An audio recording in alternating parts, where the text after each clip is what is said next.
السلام علیکم ورحمۃ اللہ وبرکاتہ. نحمده ونصلي على رسوله الكريم اما بعد فاعوذ بالله من الشيطان الرجيم. بسم الله الرحمن الرحيم. رب اشرح لي صدري ويسر لي امري واحلل عقدة من لساني يفقهوا قولي.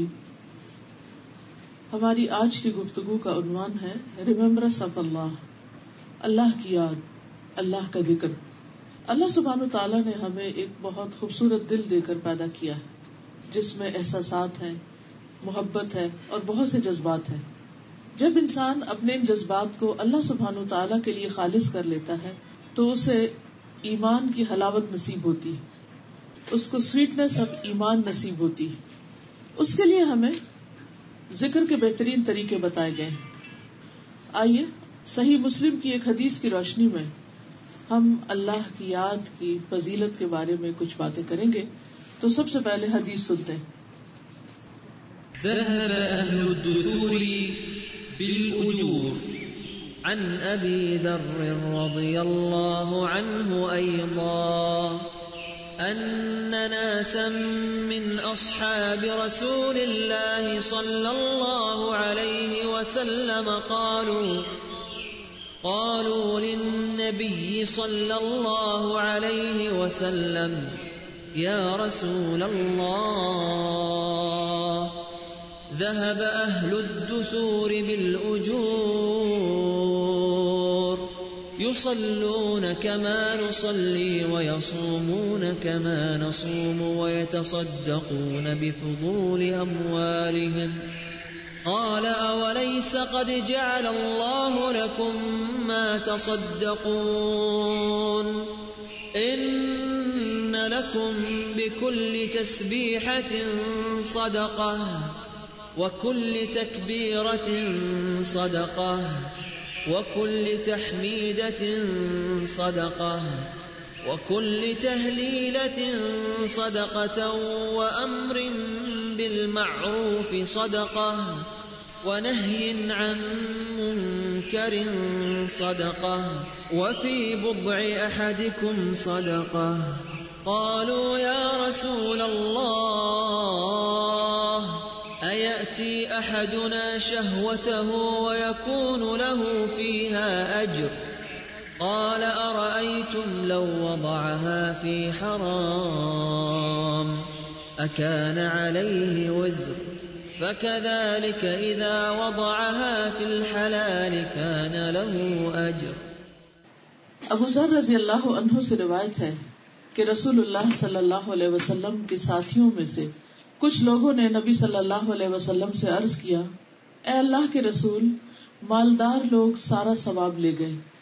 وہ نماز پڑھتے ہیں جیسا کہ ہم نماز پڑھتے ہیں، وہ ہماری طرح روزہ رکھتے ہیں اور اپنے زائد اموال میں سے صدقہ کرتے ہیں. آپ نے فرمایا، کیا اللہ نے تمہارے لیے وہ چیز نہیں بنائی جس سے تمہیں بھی صدقے کا ثواب ہو؟ ہر تسبیح صدقہ ہے، ہر تکبیر صدقہ ہے، ہر تعریفی کلمہ یعنی حمد و ثنا اللہ تعالیٰ کی الحمدللہ کہنا صدقہ ہے، اور لا الہ الا اللہ کہنا بھی صدقہ ہے، اور نیکی کا حکم کرنا صدقہ ہے، اور برائی سے منع کرنا صدقہ ہے. تمہارے ہر ایک کی شرمگاہ میں صدقہ ہے. صحابہ نے عرض کیا، اے اللہ کے رسول صلی اللہ علیہ وسلم، ہم میں سے کوئی اپنی شہوت پوری کرے تو اس میں بھی اس کے لیے ثواب ہے. فرمایا، کیا تم دیکھتے نہیں اگر وہ اسے حرام جگہ استعمال کرتا تو وہ اس کے لیے گناہ کا باعث ہوتا، اسی طرح اگر وہ اسے حلال جگہ استعمال کرے تو اس پر اس کو ثواب حاصل ہوگا. ایک اور روایت میں آتا ہے، ابو ہریرہ رضی اللہ عنہ کہتے ہیں کہ فقراء صحابہ نبی صلی اللہ علیہ وسلم کی خدمت میں حاضر ہوئے اور کہا کہ امیر لوگ بلند درجات اور ہمیشہ رہنے والی جنت حاصل کر گئے. جس طرح ہم نماز پڑھتے ہیں وہ بھی پڑھتے ہیں، جیسے ہم روزے رکھتے ہیں وہ بھی رکھتے ہیں، لیکن مال و دولت کی وجہ سے انہیں ہم پر فوقیت حاصل ہے کہ اس وجہ سے وہ حج کرتے ہیں، عمرہ کرتے ہیں، جہاد کرتے ہیں، صدقہ دیتے ہیں، اور ہم محتاجی کی وجہ سے ان کاموں کو نہیں کر پاتے. اس پر آپ نے فرمایا، کیا میں تمہیں ایک ایسا عمل نہ بتاؤں کہ اگر تم اس کی پابندی کرو گے تو جو لوگ تم سے آگے بڑھ چکے ہیں تم انہیں پالو گے، یعنی تم بھی اس ریس میں کامیاب ہو جاؤ گے. اور تمہارے مرتبے تک پھر کوئی نہیں پہنچ سکتا، اور تم ان سب میں سے بہتر ہو جاؤ گے سوائے ان کے جو یہی عمل شروع کر دیں. اور وہ کیا ہے؟ ہر نماز کے بعد 33 بار سبحان اللہ، 33 بار الحمدللہ اور 33 بار اللہ اکبر کہنا. یعنی ان کلمات کی پابندی، ان تسبیحات کی پابندی نماز کے بعد انسان کے درجات کی بلندی کا ذریعہ بنتی ہے. اور بہت سے وہ اور عمل نیکی کے جو عام حالات میں انسان نہیں کر سکتا، وہ ان تسبیحات کی پابندی کے ذریعے ان کا اجر حاصل کر لیتا ہے. لیکن اکثر ایسے ہوتا ہے کہ بہت سے لوگ نماز کے بعد فوراً ہی اٹھ جاتے ہیں مصلی سے. دل گھبرانے لگتا ہے اس تسبیح سے. شیطان اس سمپل سے کام کو جس میں 1.5 منٹ سے بھی زیادہ نہیں لگتا، یعنی 33 ٹائم اگر آپ آرام سے بھی سبحان اللہ کہیں تو میکسیمم ٹائم جو آپ کو لگے گا 1 منٹ اور 30 سیکنڈ لگیں گے. لیکن وہ وقت ہمارے لیے شیطان اتنا مشکل بنا دیتا ہے کہ وہ لگتا ہے پہاڑ ہے. لیکن جو لوگ اس کو کرنا چاہیں اللہ تعالیٰ ان کے لیے آسانی بھی کر دیتا ہے. اور اگر اجر سامنے ہو تو پھر کچھ بھی مشکل نہیں. کتنے ہی لوگوں کی خواہش ہوتی ہے کہ ہم حج پہ جائیں، عمرے پہ جائیں، کوئی بڑے بڑے خیراتی ادارے بنائیں، کوئی کام کریں، لیکن وہ نہیں کر پاتے. اور جو کرتے بھی ہیں تو وہ جانتے ہیں کہ اس کے پیچھے کتنی بڑی ایفرٹ لگتی ہے. لیکن بعض اوقات چھوٹی چھوٹی نیکیاں جن پر انسان پابندی اختیار کرتا ہے، استقامت اختیار کرتا ہے، ان کا اجر و ثواب کہیں زیادہ ہوتا ہے. کیونکہ اس میں ذکر تو اپنی جگہ ہے، ریممبرنس آف اللہ تو اپنی جگہ ہے، لیکن خصوصی طور پر اس کی جو پابندی ہے کہ مستقل مزاجی کے ساتھ اس کو کرنا، یہ اس کامیابی کی ہے. یہاں جن صحابہ نے آ کے نبی صلی اللہ علیہ وسلم سے عرض کیا، ان کا مقصد کوئی حسد نہیں تھا، کوئی شکایت لگانا نہیں تھا، کوئی کمپلینٹ یا کوئی فرسٹریشن کا اظہار نہیں تھا، بلکہ ان کو شوق تھا کہ اجر میں آگے بڑھ جائیں کسی طرح. کیونکہ تو اللہ کا حکم بھی ہے نا، فاستبقوا الخیرات، نیکیوں میں دوڑ لگاؤ، نیکیوں میں ایک دوسرے سے آگے بڑھو، اور جو آگے بڑھیں گے وہ آگے ہی جانے والے ہیں. والسابقون السابقون اولئک المقربون، کہ آگے جانے والے بس آگے جانے والے ہیں، اور یہی مقرب لوگ ہیں. یعنی ان لوگوں کو اللہ تعالیٰ کا قرب نصیب ہوگا. لیکن عموماً ہم دنیا کے معاملے میں تو مقابلے کرتے ہیں، لیکن آخرت کے معاملے میں ہم بہت سست رہتے ہیں. اچھا ابھی تو بہت وقت ہے، ابھی میرا یہ کام ہے، وہ کام ہے، اور پھر ان نیکیوں کو بھول جاتے ہیں. تو اس لیے بہت ضروری ہے کہ ہمیں ان تمام چیزوں کا علم ہو جس میں انسان عمل کے بعد اللہ کا قرب حاصل کر سکتا ہے. ایک اور آیت میں آتا ہے سابقوا الى مغفرۃ من ربکم وجنۃ عرضها كعرض السماء والارض اعدت للذین آمنوا باللہ ورسلہ ذلک فضل اللہ یؤتیہ من یشاء واللہ ذو الفضل العظیم. اپنے رب کی بخشش اور اس جنت کی طرف ایک دوسرے سے آگے بڑھو.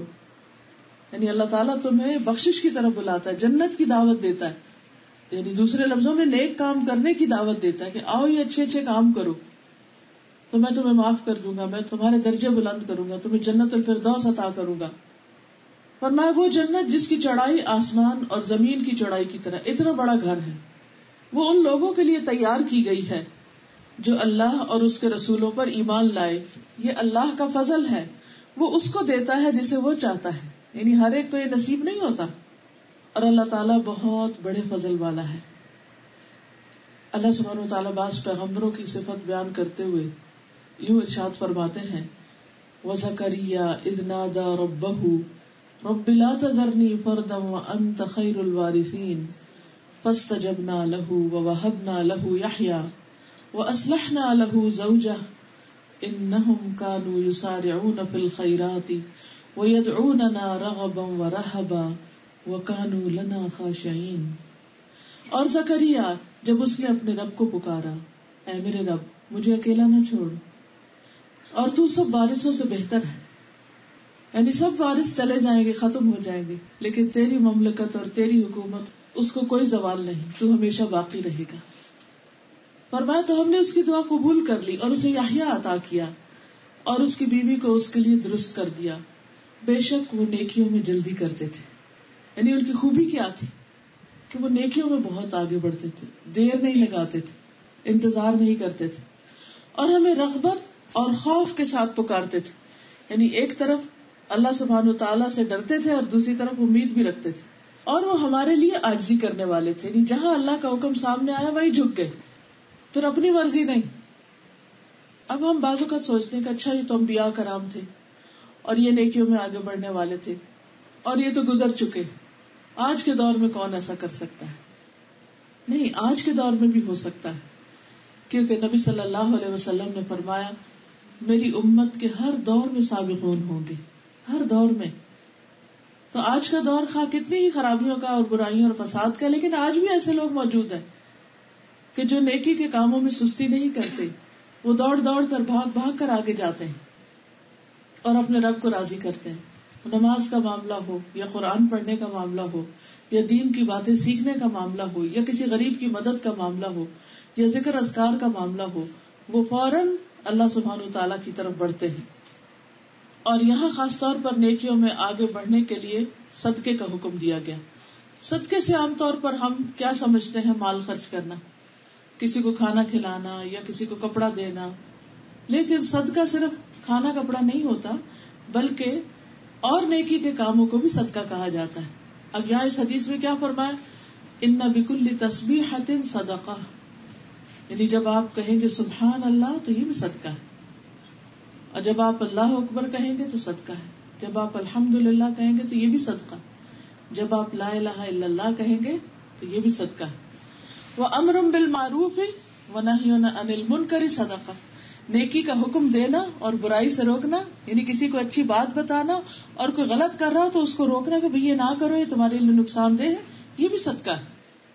تو نبی صلی اللہ علیہ وسلم نے فقراء مسلمانوں کو حکم دیا کہ جن اوقات میں مالدار لوگ مال کمانے میں اور مال خرچ کرنے میں لگے رہتے ہیں، ان اوقات میں تم اللہ کا ذکر کثرت سے کرو. کیونکہ آپ نے دیکھا ہوگا کہ بہت سے لوگ جو دنیا کمانے میں لگے ہوتے ہیں، خواہ وہ بعد میں صدقہ کریں، لیکن ان کو نہ ڈھنگ سے نماز پڑھنے کی ہمت ہوتی اور نہ ہی نماز کے بعد بیٹھ کے تفصیل سے ذکر کرنے کی، کیونکہ ان کو ہر وقت ہری ہوتی، جلدی ہوتی. تو یہاں پر نبی صلی اللہ علیہ وسلم نے ایسے لوگوں کو وہ کام سکھایا جو ان کے کرنے کا تھا یا وہ آسانی سے کر سکتے تھے.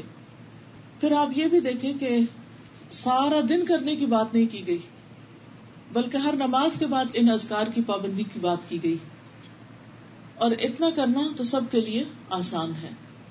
پھر اسی طرح آپ دیکھیں کہ جہاں تک صدقہ کا تعلق ہے تو اس کے اور بھی بہت سے طریقے ہیں جو اس حدیث میں بھی بیان ہوئے اور دیگر احادیث سے بھی ہمیں پتہ چلتے ہیں. ابو ذر کہتے ہیں نبی صلی اللہ علیہ وسلم نے فرمایا تم میں سے ہر ایک کے اس پر صبح کے وقت صدقہ لازم ہے. یعنی جب صبح اٹھتے ہیں تو ہم سب کے اوپر صدقہ لازم ہو چکا ہوتا ہے اور ہم سب کو کرنا چاہیے. میں نے کہا اللہ کے رسول صلی اللہ علیہ وسلم میں کیسے صدقہ کروں جبکہ میرے پاس تو کوئی مال ہی نہیں ہے؟ آپ نے فرمایا سبحان اللہ، الحمدللہ، لا الہ الا اللہ، استغفر اللہ کہنا صدقے کے دروازے. امر بالمعروف نہی عن المنکر بھی صدقہ. لوگوں کے راستے سے کانٹا، ہڈی، پتھر یہ سب ہٹا دو، یہ بھی صدقہ.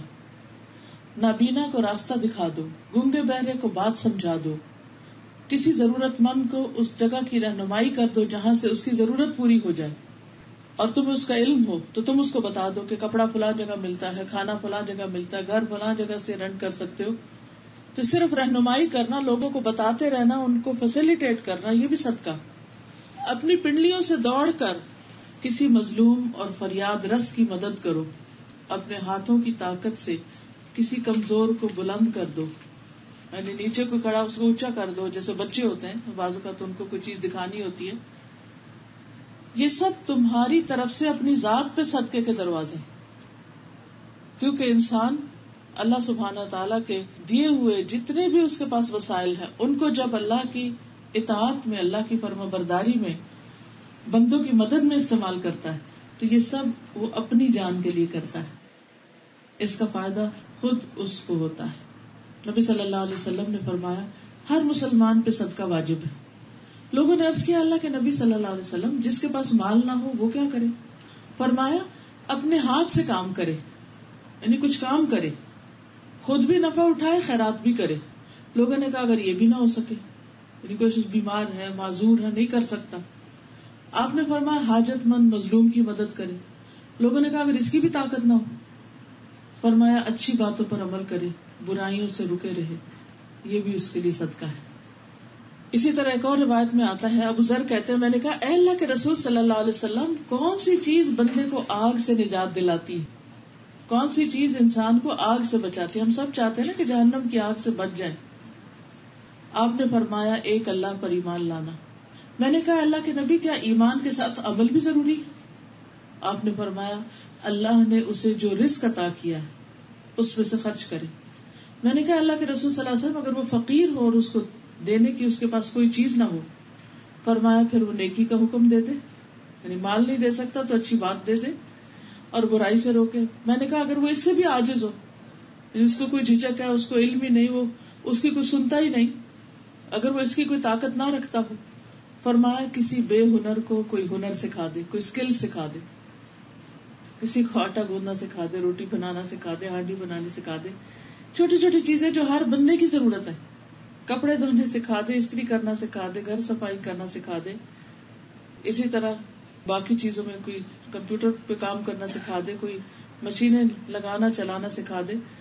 یہ ساری چیزیں جو بندوں کی ضرورت کے مطابق ہے, یہ ہر وقت اس کے اوپر نظر رکھنا اور ایک ہیلپنگ ہینڈ بننا, کہ اس چیز پر نظر رکھنا کہ میں دوسرے کو کہاں سے کس طرح فائدہ پہنچا سکتا ہوں, تو یہ اس کے لیے صدقہ ہے. میں نے کہا اگر وہ خود بھی بے ہنر ہو, یعنی کچھ لوگ ایسے ہوتے ہیں ان کو کچھ نہیں آتا ہوتا. فرمایا پھر کسی مظلوم کی مدد کرے. میں نے کہا اگر وہ خود ضعیف ہو اور اس میں طاقت نہ ہو؟ فرمایا تم تو اپنے بھائی میں کوئی خیر و بھلائی چھوڑنا ہی نہیں چاہتے, کہ کچھ بھی نہیں, بالکل ہی نکما ہے. فرمایا تو ایسے شخص کو چاہیے کہ کسی کو تکلیف نہ دے, اور کچھ نہیں کر سکتا تو اپنے شر سے دوسروں کو بچائے.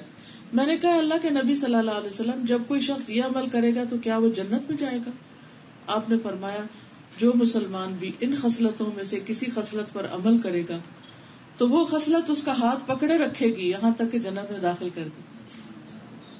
یعنی بس ہونا یہ چاہیے کہ بندوں پر احسان نہ جتائے, خوشی کے ساتھ آگے بڑھ کر دوسروں کی مدد کرنے والا, دوسروں کے کام کرنے والا. اور یہ حقیقت ہے کہ جو بندہ دنیا میں کسی کے کام آتا ہے اللہ تعالیٰ اس کی کوئی بھی ضرورت پوری کیے بغیر نہیں چھوڑتا, اپنے غیب کے خزانوں سے اس کے لیے مدد کرتا ہے. کیونکہ جب بندہ دوسروں کی مدد میں ہوتا ہے تو اللہ تعالیٰ اس کی مدد میں ہوتا ہے. بس خود غرضی کی زندگی سے نکل آنا چاہیے, صرف اپنی ذات, اپنا گھر, اپنے بچے, اپنا آپ, صرف یہ نہیں سوچنا چاہیے. سب کے لیے دل میں خیر اور بھلائی ہونی چاہیے, سب کے کام آنے کی فکر ہونی چاہیے. پھر اس میں خاص طور پر اس حدیث کے اندر جو اپنی بیوی کے پاس جانے کی بات ہے اور شوہر بیوی کے تعلقات ہیں ان کو بھی صدقہ کہا گیا. تو یہ لوگوں کے لیے بڑی حیران کن بات تھی کہ اتنا دنیا دارانہ کام اور یہ بھی ثواب کا ہے. فرمایا کہ ہاں اگر کوئی حرام میں جائے تو پھر کیا اس کے لیے گناہ نہیں؟ ہاں اگر کوئی حلال میں جائے تو کوئی بھی چیز حلال استعمال کرنا جو ہے وہ ثواب کا باعث ہے. قرآن مجید میں اللہ سبحانہ وتعالی مومنین کے لیے خوشخبری سناتے ہیں. قد افلح المؤمنون الذین هم فی صلاتهم خاشعون والذین هم عن اللغو معرضون والذین هم للزکاة فاعلون والذین هم لفروجهم حافظون الا على ازواجهم او ما ملكت ايمانهم فانهم غير ملومين فمن ابتغى وراء ذلك فاولئك هم العادون والذین هم لأماناتهم وعهدهم راعون والذین هم على صلاتهم يحافظون اولئک هم الوارثون الذین یرثون الفردوس هم فیها خالدون. یقیناً کامیاب ہو گئے مومن وہی جو اپنی نماز میں عاجزی کرنے والے ہیں, وہی جو لغو کاموں سے منہ موڑنے والے ہیں, وہی جو زکوٰۃ ادا کرنے والے ہیں, وہی جو اپنی شرمگاہوں کی حفاظت کرنے والے ہیں مگر اپنی بیویوں یا ان عورتوں کے جن کے مالک ان کے دائیں ہاتھ بنے, بلا شبہ وہ ملامت کیے ہوئے نہیں. پھر جو اس کے سوا کچھ اور تلاش کرے تو وہی لوگ حد سے بڑھنے والے ہیں. اور وہی جو اپنی امانتوں کا پاس رکھتے ہیں اور اپنے عہد کا لحاظ رکھتے ہیں, اور وہی جو اپنی نمازوں کی حفاظت کرتے ہیں, یہی لوگ ہیں جو وارث ہیں, جو فردوس کے وارث ہوں گے اور اس میں ہمیشہ رہنے والے. تو اس میں آپ دیکھیے کہ ایک طرف نماز کا ذکر ہے کہ اس کے اندر خشوع. دوسری طرف لغو اور فضول باتوں اور فضول کاموں، بیکار چیزوں سے بچنے کی بات کی گئی. پھر پاکیزگی اختیار کرنے کی، زکوٰۃ دینے کی، پھر اپنی شرمگاہوں کی حفاظت کی. یعنی اگر کوئی جنت میں جانا چاہتا ہے تو اسے حلال طریقے سے اپنی خواہشات پوری کرنی ہوگی اور حرام سے بچنا ہوگا. اور پھر امانت اور عہد کا پاس رکھنا، نمازوں کی حفاظت کرنا. تو یہی لوگ جنت کے وارث ہیں، اور صرف عام جنت نہیں، جنت الفردوس میں جانے والے ہیں. اعلیٰ درجے کے کامیاب لوگ ہیں جن کی یہ ٹریٹس ہے. تو ان آیات سے بھی پتہ چلتا ہے کہ شوہر بیوی کا جو حلال تعلق ہے وہ انسان کی کامیابی کا ذریعہ ہے، کیونکہ کسی بھی طرح حرام کی طرف جانا انسان کے لیے سراسر نقصان دہ ہے. پھر امر بالمعروف اور نہی عن المنکر. نبی صلی اللہ علیہ وسلم کی جو خوبی بیان کی گئی قرآن مجید میں وہ کیا ہے؟ یأمرہم بالمعروف وینہاہم عن المنکر، کہ وہ نیکی کا حکم دیتے ہیں اور برائی سے روکتے ہیں. امت محمدیہ کے فرائض میں سے ہے کیا؟ یأمرون بالمعروف وینہون عن المنکر، کہ وہ نیکی کی دعوت دیتے ہیں اور برائی سے روکتے ہیں. اہل ایمان کی صفت ہے، مردوں اور عورتوں دونوں کی. والمؤمنون والمؤمنات بعضهم اولیاء بعض یأمرون بالمعروف وینہون عن المنکر. مومن مرد اور مومن عورتیں ان کے بعض کے دوست ہیں، نیکی کا حکم دیتے ہیں اور برائی سے منع کرتے ہیں. تو بہرحال یہ اسلام کا ایک بہت ہی اہم حصہ ہے کہ ایک تو انسان اپنی ذاتی زندگی میں اپنی عبادت اور اپنے نیکی کے کاموں کا فکر کرے، لیکن دوسری طرف دوسرے کو بھی بتائے، اچھی باتیں شیئر کرے، اور اگر کہیں بھی کوئی خرابی دیکھے تو آنکھ بند کر کے نہ گزر جائے بلکہ اس کی اصلاح کرے، دوسرے کو بتائے کہ دیکھو یہ غلط بات ہے، یہ نہیں کرو. نبی صلی اللہ علیہ وسلم نے فرمایا اسلام کے 8 حصے ہیں. اسلام ایک حصہ، نماز ایک حصہ، زکوٰۃ ایک حصہ، روزہ ایک حصہ، حج بیت اللہ ایک حصہ، امر بالمعروف ایک حصہ، نہی عن المنکر ایک حصہ، جہاد فی سبیل اللہ ایک حصہ. وہ شخص ناکام اور نامراد ہوا جس کے لیے کوئی بھی حصہ نہ ہو، یعنی جس نے کچھ بھی نہ کیا، تو پھر وہ کامیاب کیسے ہو سکتا ہے؟ اور ویسے بھی آپ دیکھیں کہ منکر سے روکنا جو ہے یہ ایمان کا حصہ ہے، ایمان میں سے ہے. اگر کوئی شخص ہاتھ سے روک سکتا ہو کسی کو، مطلب کوئی کسی پہ ظلم ڈال رہا ہے تو اس کو پکڑے، اسے روکے. اگر وہ اس کو نہیں روک سکتا تو کیا کرے؟ زبان سے روکے. زبان سے نہیں روک سکتا تو اسے برا جانے، دوسرے کسی کو بتائے کہ وہ ظلم کو روکے. لیکن اگر کوئی شخص اس میں سے کسی بھی چیز کا خیال نہیں کرتا تو یہ اس کے لیے ایمان کی کمزوری، بلکہ ایمان کی بعض جگہوں پر تو آیا کہ اس میں تو پھر ذرے برابر بھی ایمان نہیں جو برائی کو برا نہ جانے. پھر آپ دیکھیے کہ امر بالمعروف اور نہی عن المنکر کبھی فرض عین ہوتا ہے جب طاقت ہو کسی کے پاس، کبھی فرض کفایہ ہوتا ہے کہ کچھ اور لوگ کر رہے ہیں اور وہ ان کو سپورٹ کر رہا ہے، پسند کرتا ہے. لیکن اس کی کچھ شرائط ہیں. سب سے پہلی بات تو یہ کہ خود پتہ ہو کہ کیا معروف ہے اور کیا منکر ہے. ایسا نہ ہو آپ لوگوں کو کسی برے کام کی دعوت دینے لگ جائیں، کسی بدعت کی طرف بلانے لگ جائیں، یا کسی شک والی چیز کی طرف بلانے لگے. تو سب سے پہلا کام کیا؟ علم حاصل کرنا. تو عزیز بہنوں، آپ خوش قسمت ہیں کہ جن کو اللہ نے توفیق دی ہے کہ وہ اپنی زندگی کے باقی سارے کام کاج میں سے تھوڑا سا وقت نکال کے قرآن کی تعلیم حاصل کر رہے ہیں، دین سیکھ رہے ہیں. تو اللہ تعالیٰ آپ لوگوں کو یہ مبارک کرے اور اس میں اور خیر و برکت ڈالے اور اس میں آگے بڑھائے. کیونکہ جب علم آتا ہے تو ہی عمل کے دروازے کھلتے ہیں. اگر یہ پتہ ہی نہ ہو کہ کرنا کیا، کدھر جانا ہے، تو آپ کہاں جائیں گے؟ کس دروازے میں؟ ایسے ہی ادھر ادھر اندھیرے میں ہاتھ پاؤں مارتے رہیں گے. تو امر بالمعروف کا بلند مرتبہ اور اجر بھی انسان اسی وقت حاصل کر سکتا ہے جب وہ جانے، علم حاصل کرے کہ معروف کیا ہے اور منکر کیا ہے.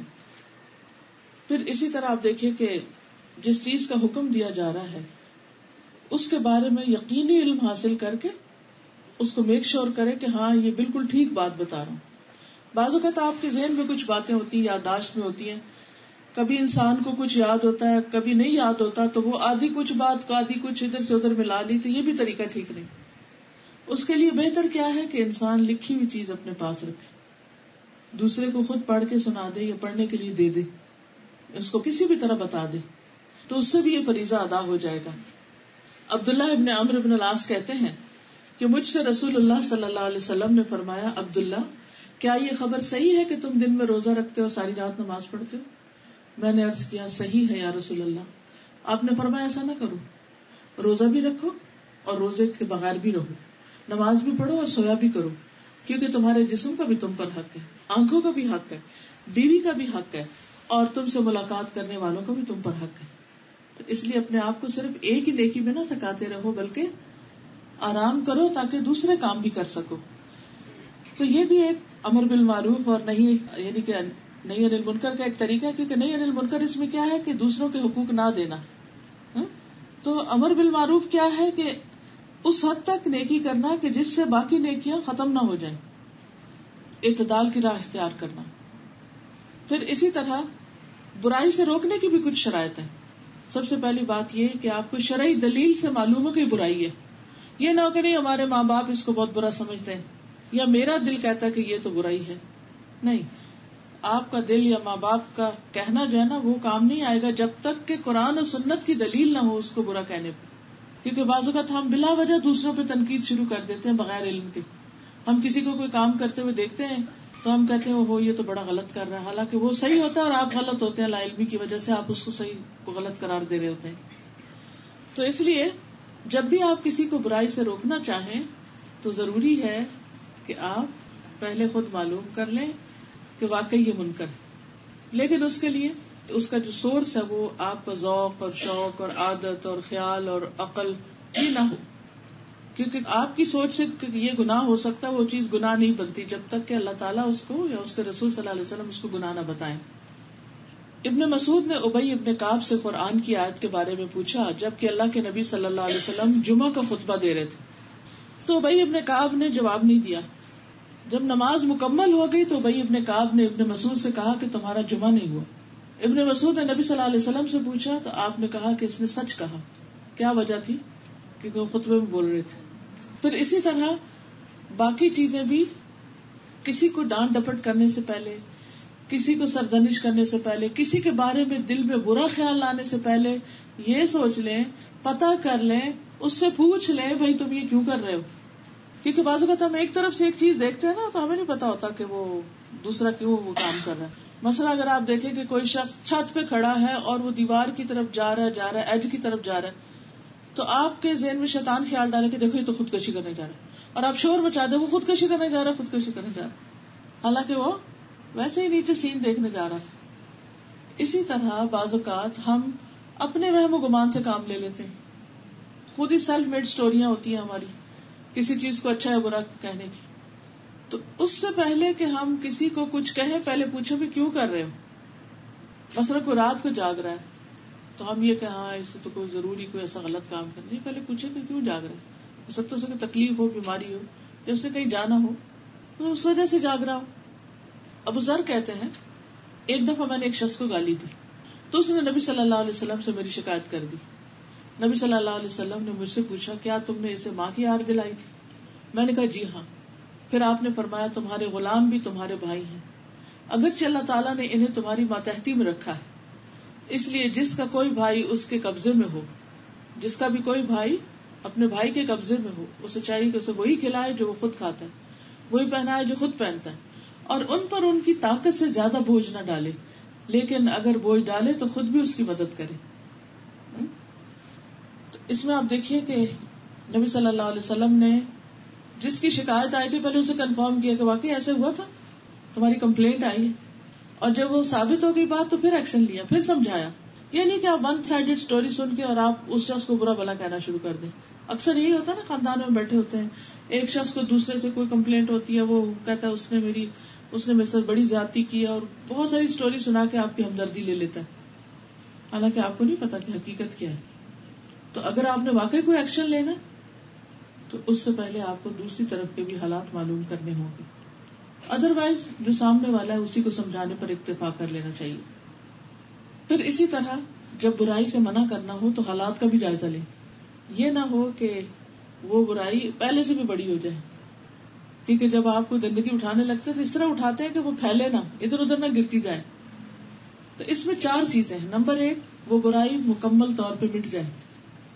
نمبر 2 پہلے سے کم ہو جائے. لیکن اگر اس کے نتیجے میں ایک برابر کی اور برائی پیدا ہو جائے یا اس سے بڑی برائی پیدا ہو جائے تو ان 4 صورتوں میں سے اگر صرف پہلی 2 صورتیں ہوں تو برائی سے روکنا چاہیے. اگر آخری 2 ہوں تو پھر چپ کر جائیں. آخری 2 کون سی؟ جو برائی ہو رہی ہے آپ روک رہے ہیں اس سے، اور اس سے بڑی برائی پیدا ہوگی. یا پھر اس جیسی برائی پیدا ہو، تو چپ کر جانا چاہیے. کیونکہ برائی کو ہٹانے کا مقصد کیا ہے کہ وہ صفائی ہو جائے. تو جس چیز کو صاف کرنے سے اور بڑا داغ بن جائے پھر اس کو ادھر ہی کرنے دیں. کئی لوگ ایسے ہوتے ہیں نا، کارپیٹ پہ تھوڑا سا تیل گر گیا، کبھی چیٹا پڑ گیا، سالن گر گیا تھوڑا، ایک طریقہ یہ ہوتا ہے کہ جہاں ہے بس ادھر سے ہی جذب کر کے اٹھا لیں. اچھا کچھ لوگ کیا کرتے، لیتے ہیں کپڑا اور وہ ملنا شروع کر دیتے ہیں اس کے اوپر. وہ داغ اتنا سا جو تھا وہ اتنا بڑا ہو جاتا ہے. تو یہ طریقہ غلط ہے. اگر چھوٹا سے کسی میں خامی تھی، آپ جا کے اس کے کان میں بات کر دیتے کہ دیکھو اس طرح نہیں، اس طرح یہ کر لو، الگ سمجھا دیتے. آپ نے پبلکلی سب کے بیچ میں کھڑے ہو کے ڈانٹ ڈپار شروع کر دی، اس کا نتیجہ کیا ہوگا؟ ایک تو اپنی عزت گنوائی. لوگ اگر ڈر کے آپ سے چپ بھی کر جائیں تو وہ آپ کی عزت نہیں کرتے. دوسرا یہ ہے کہ کوئی آپ کی بات ماننے کو تیار نہیں ہوگا، کیونکہ جو کسی کی عزت ہی نہیں کرتا اس کی بات کیسے مانے گا؟ تو آپ نے تو ایک نصیحت کرتے کرتے 4 اور کام خراب کر کے رکھ دیے. تو ایسے طریقوں سے بھی پرہیز کرنا چاہیے. پھر یہ کہ جس کی بات ہو اسی تک جائے، یہ نہیں کہ مسئلہ کسی کا لے کے کسی اور کے سامنے بیٹھے ہوئے. پھر یہ کہ اکیلے بھی آپ کر سکتے ہیں یہ کام اور مل کے بھی کر سکتے ہیں. قرآن مجید میں آتا ہے وَلْتَكُمْ مِنْكُمْ أُمَّةٌ يَدْعُونَ إِلَى الْخَيْرِ وَيَأْمُرُونَ بِالْمَعْرُوفِ وَيَنْهَوْنَ عَنِ الْمُنكَرِ، کہ تم میں سے ایک جماعت ہونی چاہیے جو نیکی کی طرف دعوت دے، خیر کی دعوت دے، نیکیوں کا حکم دے اور برائیوں سے روکے. کیونکہ اکیلا آدمی گھبرا جاتا ہے، اکیلے کی بعض اوقات کوئی نہیں سنتا. ایک بندہ بات کرتا ہے تو دوسرا اس کو چپ کرا دیتا ہے، لیکن 2-3 ہوتے ہیں تو ایک چپ کرتا ہے تو دوسرا بول پڑتا ہے، دوسرے کو کراتے تو تیسرا بول پڑتا ہے. اس طرح وہ پلہ بھاری رہتا ہے. بعض اوقات اگر کوئی شخص برائی سے نہیں روکتا تو اس کا نقصان کیا ہوتا ہے کہ سب کی ہلاکت آتی ہے. اس کی مثال ایسی دی گئی ہے کہ جیسے کچھ لوگ اگر کشتی میں سوار ہوں، کچھ نیچے کے حصے میں کچھ اوپر، اور پانی اوپر ہو، جب نیچے والے اوپر سے پانی لینے جائیں تو وہ مائنڈ کریں، تو جو نیچے ہو وہ نیچے سمندر کے کنارے پر کشتی کے تختے پر سوراخ شروع کر دے کہ سمندر سے پانی لے لیتے. اب کیا ہوگا؟ تو ساری کشتی ڈوب جائے گی، اور اس میں صرف نیچے والے نہیں اوپر والے بھی ڈوبیں گے. اس لیے بہت ضروری ہے کہ ہم برائیوں کو روکتے رہیں. وہ بازو کا ہوتا ہے نا، کسی کپڑے میں ایک چھوٹا سا ہول ہوتا ہے، تو اگر آپ اس کو وہیں سی دیں تو کیا ہوتا ہے؟ کپڑا سارا بچ جاتا ہے. اگر اس کو نہ سیے تو بازو کا بچے ہاتھ ڈال کے کھینچ دیتے ہیں، کسی اور چیز سے اٹک جاتا ہے، وہ کپڑا دور تک پڑ جاتا ہے، پھر وہ پہننے کے قابل ہی نہیں رہتا. پھر اسی طرح یہ ہے کہ بعض اوقات برائی تو نظر آ رہی ہے اور روکنا بھی ہے، لیکن فوراً نہیں، تھوڑا انتظار کر کے. ایک دیہاتی آیا، وہ مسجد میں پیشاب کرنے لگا، تو نبی صلی اللہ علیہ وسلم نے کیا کیا؟ صحابہ اس کے پیچھے دوڑے تو آپ نے ان کو روک دیا کہ نہیں رکو. جب وہ کر چکا تھا آپ نے اس کو بلایا، پھر فرمایا کہ دیکھو مسجد ہے نا اللہ کی عبادت کے لیے ہوتی ہے، پیشاب کرنے کے لیے نہیں. تو پانی منگوایا اور اس کے سامنے اس کو بہا کے دھو دیا. اس کو سمجھ آ گئی بات، لیکن جس وقت وہ پیشاب کر رہا تھا اس وقت نہیں روکا، کیونکہ وہ کنٹرول تو نہیں کر سکتا تھا. وہ جو ہو رہا تھا وہ تو ہونا ہی تھا، وہ رک تو نہیں سکتا تھا، بلکہ اور خرابی پھیلتی. تو اسی طرح بعض اوقات ایک شخص اپنے پورے دھند میں، جذبے میں، غلط رستے پہ بھاگ رہا ہے، آپ اسے کہ جگہ جگہ نکل آؤ اور ادھر نیکی کے رستے پہ بھاگنے لگو، ایسا نہیں ہو سکتا. اس کے لیے اس کو وقت دیں، انتظار کریں، صبر سے کام لیں، اور ایک دن وہ انشاءاللہ ریورس گیئر لگا کے پیچھے آ کے پھر دوسرے صحیح رستے کو لے لے گا اور تیزی سے دوڑے گا. پھر اسی طرح اگر آپ کو کسی کے شر سے ڈر ہے کہ آپ نے اسے کچھ کہہ دیا تو وہ تو آپ کی جان کا دشمن بن جائے گا. بعض لوگ خاندانوں میں ایسے ہوتے ہیں نا کہ ہوتے ظالم ہیں، اور اگر آپ ان کو روکیں تو آپ کے بس کی بات نہیں، کیونکہ آپ کنٹرول نہیں کر سکتے ان کو. وہ پلٹ کے آپ پہ ایسا وار کریں گے کہ جس سے آپ کی جان خطرے میں پڑ جائے. تو اس سے بھی انسان کو احتیاط برتنی چاہیے. پھر اسی طرح یہ ہے کہ سمجھانے کے بعد خاموشی اختیار کرنی چاہیے. اچھا کچھ لوگ کیا کرتے ہیں، ایک دفعہ سمجھاتے ہیں، نئی بات ہے، پھر پیچھے پڑ جاتے ہیں، پھر پیچھے. ٹھیک ہے سمجھائیں ضرور اچھے طریقے سے، ایک کے بجائے دوسرا طریقہ اختیار کریں، لیکن یہ نہیں کہ پھر آپ سر پہ سوار کر لیں اس کو. کچھ روز پہلے خاتون میرے پاس آئی تو کہنے لگی کہ میرے شوہر بہت اچھے ہیں، یہ بھی دیتے ہیں مجھے، یہ بھی کرتے ہیں، یہ بھی کرتے ہیں، ہر چیز کرتے ہیں، اور بچوں کو بھی، مجھے بھی قرآن پڑھنے سے نہیں روکتے، ساری سہولتیں، ہر چیزیں، لیکن وہ خود قرآن نہیں پڑھتے اور مجھے بڑی تکلیف ہوتی ہے. اور وہ وہاں رونا بھی شروع ہو گئی، اور پھر بار بار یہ کہ وہ قرآن نہیں پڑھتے، وہ قرآن نہیں پڑھتے. میں نے کہا شکر نہیں کرتی ہیں آپ کہ آپ کو نہیں کچھ کہتے، اس پر شکر ادا کریں. آپ نے اپنی زندگی کو میزریبل بنایا ہوا صرف اس لیے. میں نے کہا ہو سکتا ہے وہ دفتر میں جا کے پڑھتے ہوں، ہو سکتا ہے وہ راستے میں پڑھتے ہو سکتا ہے وہ مسجد میں پڑھ کے آ جاتے ہوں. تو بعض اوقات ہم خواتین کی عادت کیا ہوتی ہے کہ بس کوئی ایک بات پکڑ لیتے اور ساری نعمتوں کو ہم غرق کر دیتے, اسی پہ رونا دھونا مچائے رکھتے. مثلا ایک بچہ بگڑا ہوا ہے, اس کے پیچھے اتنا رونا دھونا کریں گے کہ جو نیک بچے ہیں ان کی طرف توجہ ہی نہیں ہوگی. ایک فوت ہو گیا, اسی کے پیچھے زندگی کی نعمتیں حرام کر لیں گے. جو زندہ ہے ان کی تربیت نہیں کریں گے. جو چیز ہاتھ سے چلی گئی اس پہ ہی رونا دھونا جاری ہے, اور جو چیزیں ہاتھ میں ان کو استعمال ہی نہیں کر رہے, تو کس قدر ناسمجھی کی بات ہے. تو اس لیے جب کوئی برا کر رہا ہو آپ ایک دفعہ سمجھائیں اور دیکھیں کہ وہ بدتمیزی پہ اتر آئے تو چھوڑ دیں. یہ نہیں کہ آپ اس کے بال پکڑ لیں اور آپ اس کو لگانا شروع کر دیں کہ آپ کا کام کیا ہے, انما انت مذکر لست علیہم بمسیطر الا من تولی وکفر. سلیمان کہتے ہیں کہ 2 آدمیوں نے نبی صلی اللہ علیہ وسلم کی موجودگی میں جھگڑا کیا, بیٹھے ہوئے تھے تو دونوں لڑنے لگ گئے. ہم بھی آپ کی خدمت میں تھے. ایک شخص دوسرے کو غصے کی حالت میں گالی دے رہا تھا اور اس کا چہرہ سرخ تھا. آپ نے فرمایا میں ایک ایسا کلمہ جانتا ہوں, اگر یہ شخص اسے کہہ دے تو اس کا غصہ دور ہو جائے گا. اگر یہ اعوذ باللہ من الشیطان الرجیم پڑھ دے تو غصہ دور ہو جائے گا. صحابہ نے اسے کہا کیا سنتے نہیں کہ نبی صلی اللہ علیہ وسلم کیا فرما رہے ہیں, پڑھو اعوذ باللہ. کہنے لگا کیا میں دیوانہ ہوں, یعنی میں نہیں پڑھوں گا. غصے میں تھا نا. تو اس کے بعد سب خاموش ہو گئے. صحابہ نے بھی کچھ نہیں کہا, نبی صلی اللہ علیہ وسلم نے بھی کچھ نہیں کہا, چھوڑ دیا. ٹھیک ہے, کر لو جو کرنا ہے. ایک شخص کو دیکھا آپ نے کہ وہ بخار میں ہے, تو آپ نے فرمایا واس طہور انشاءاللہ, کوئی بات نہیں, یہ پاکی کا ذریعہ ہوگا. کہنے لگا نہیں یہ تو بوڑھے کے اوپر آ گیا بخار جو اسے قبر میں لے کے ہی اترے گا. آپ نے فرمایا اچھا پھر ایسا تو ایسا ہی ہوگا, اور وہ شخص اسی بخار میں مر گیا. تو بعض اوقات ہم اپنی زبان سے منفی باتیں نکالتے ہیں, نہیں تمہیں کیا پتا یہ تو ویسا ہی ہوگا, اور وہ ویسا ہی ہو جاتا ہے. کبھی بھی زبان سے منفی بات نہ نکالیں, اور اگر کوئی بھول کے نکل جائے تو پھر کثرت سے توبہ کریں, صدقہ کریں, نیک کام کریں, دوسروں کی بھلائی کے کام کریں تاکہ وہ اس کے داغ مٹ جائیں. کبھی کوئی ہمیں نصیحت کر رہا ہو, کہتا ہاں میں تو یہ تو کرتی ہوں, اچھا کوئی کہے کہ اچھا ایسا نہیں, کوئی مشورہ دے, نہیں اس کا کوئی فائدہ نہیں. حالانکہ بعض اوقات وہی چیز جس کو ہم حقیقت سمجھ رہے تھے وہی فائدہ دیتی ہے. تو ہمیں دوسروں کی رائے کو, دوسروں کی بات کو, دوسروں کی جو مشورہ ہوتا ہے اس کو توجہ سے سننا چاہیے, غور سے سننا چاہیے, صبر سے سننا چاہیے, اس کو انالائز کرنا چاہیے. صرف اپنے پرسپشن وہم و گمان کی بنیاد پر دوسرے کو فوراً شن کرا کے, چپ کرا کے, ریجیکٹ کر کے برا بھلا نہیں کہنا چاہیے. پہلے معاملے کو اچھی طرح سمجھے. اگر آپ نے امر بالمعروف کرنا ہے یا نہیں, انل منکر کرنا ہے, تو لوگوں کے نام نہ رکھیں. بعض لوگوں کا کیا طریقہ ہوتا ہے کہ کسی کو کوئی برائی کرتے دیکھا تو اس کے نام رکھ لیتے ہیں, برے برے نام رکھ لیتے ہیں, یا اس کو بلیم کرنے لگتے کچھ ناموں سے. بئس الاسم الفسوق بعد الایمان, ایمان لانے کے بعد فسق میں نام پیدا کرنا بہت ہی برا ہے. تو بہرحال اس حدیث سے ہمیں یہ پتہ چلتا ہے کہ صحابہ کے اندر نیکی کے کاموں کا بڑا شوق تھا, اور وہ ایک دوسرے پہ نظر رکھتے تھے کہ کون اچھا کرے تو میں اس سے زیادہ کروں. اچھا ہم اس کے الٹ کرتے ہیں, کون غلط کر رہا ہے کہ میں بھی کر لوں, کیونکہ میں یہ کہہ سکوں سارے ہی کرتے تھے تو میں بھی کر رہا ہوں. یہ فرق ہے صحابہ میں اور ہم میں.